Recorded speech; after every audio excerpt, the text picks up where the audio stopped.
Olá, graça e paz. Sou o apóstolo Miguel Ângelo, da Igreja Evangélica Cristo Vive.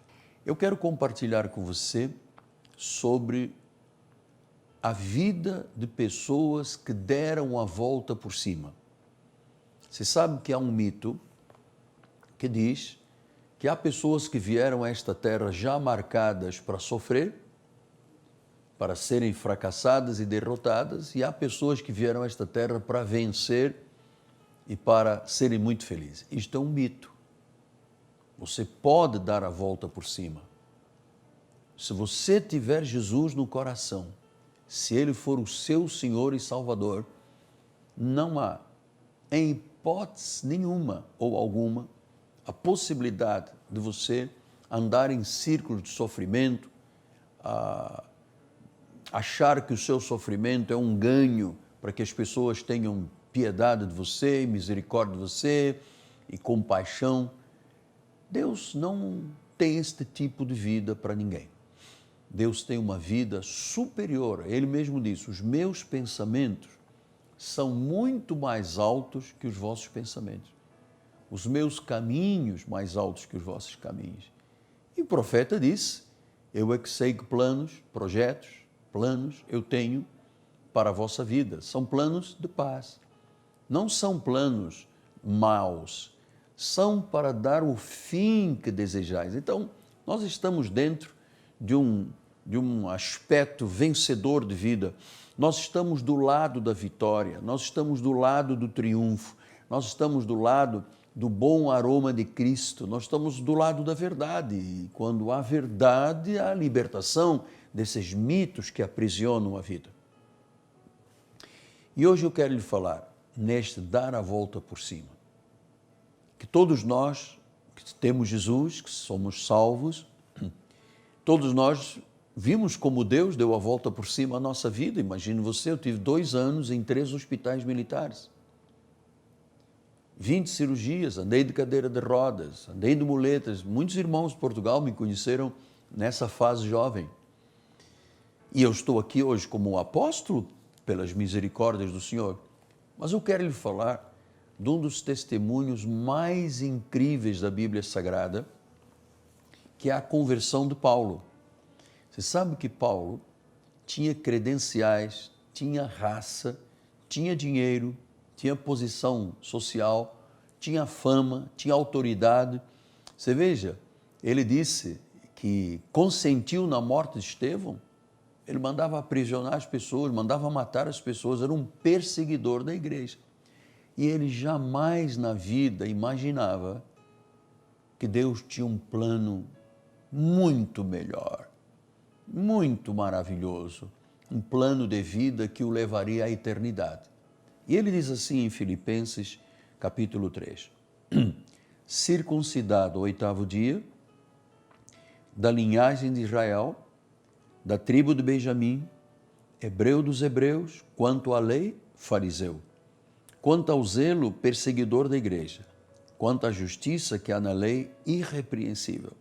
Mas o que para mim era lucro, portanto, da sua posição, do seu dinheiro, da sua autoridade, da sua credibilidade, de tudo aquilo que ele representava para a sociedade de então, ele disse: o que era para mim lucro, eu considerei perda por causa de Cristo. Ou seja, ele está dizendo que tudo o que tinha, tudo o que era, tudo o que representava, perante Cristo, aquilo ali não valia nada. Porque ele não teria vida eterna se Deus não o tivesse predestinado e eleito para a salvação. Depois ele diz: sim, deveras eu considero tudo como perda por causa da sublimidade do conhecimento de Cristo Jesus, meu Senhor, por amor do qual eu perdi todas as coisas e as considero como refúgio para ganhar a Cristo. Então, estas talvez sejam as declarações mais incríveis do novo pacto. Nós estamos diante de um homem poderosíssimo, um homem de credenciais, foi aluno de Gamaliel, o maior rabino de então, era do Sinédrio, do Supremo Tribunal, certamente era um homem da lei, juridicamente falando também. Mas um dia, eu creio que esse dia pode ser o dia de hoje para alguém que está lá do outro lado. Quando ele ia para Damasco, na estrada de Damasco, onde ele iria aprisionar pessoas e consentir na sua morte, ele viu uma luz, ele caiu do cavalo e ele ficou cego. E ouviu uma voz que lhe disse: Saulo, Saulo, por que me persegues? Então, ali estava um momento mais profundo de mudança e que deu a volta por cima na vida deste homem. Se não fosse este encontro de Damasco, se Jesus não se tivesse revelado a ele, se ele não tivesse sido predestinado em amor, se ele não tivesse uma vocação celestial e um chamado santo, se ele não tivesse olhos espirituais a partir de agora iluminados, sabe qual seria o futuro deste homem? Julgamento final e o Sheol, o inferno. Mas Deus, num instante, mudou a vida dele. Ele jamais imaginaria que aquele homem, que também era persona não grata, porque ele perseguia a igreja, como é que Deus, num piscar de olhos, faz a sua vida dar uma volta por cima e caminhando para lá, Deus o faz 180 graus caminhando para cá.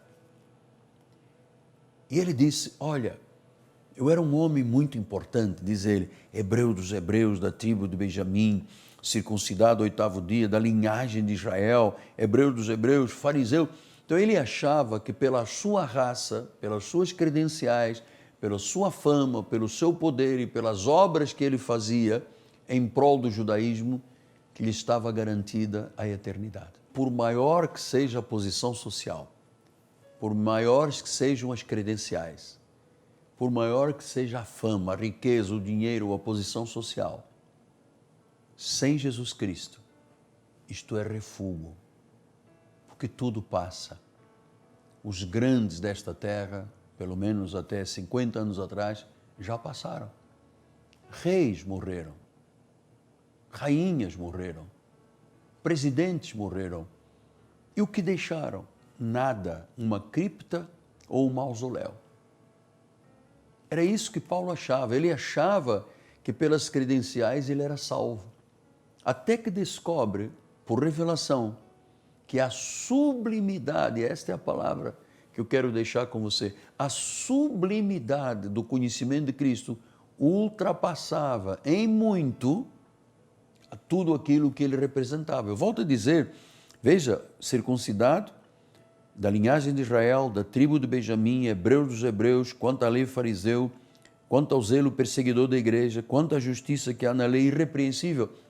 Portanto, ele achava que as suas obras, sua posição social e as suas credenciais eram a garantia da eternidade. E não é, nem eram. E eu queria deixar esta palavra para você, amado. Você que tinha no seu coração um mito, que você tinha que sofrer, pagar o preço, e nada, olha, amado, por mais que se bata com a cabeça no chão, se lamba o pó da terra, sem Jesus Cristo não há esperança de vida, nem na eternidade, que é o mais importante.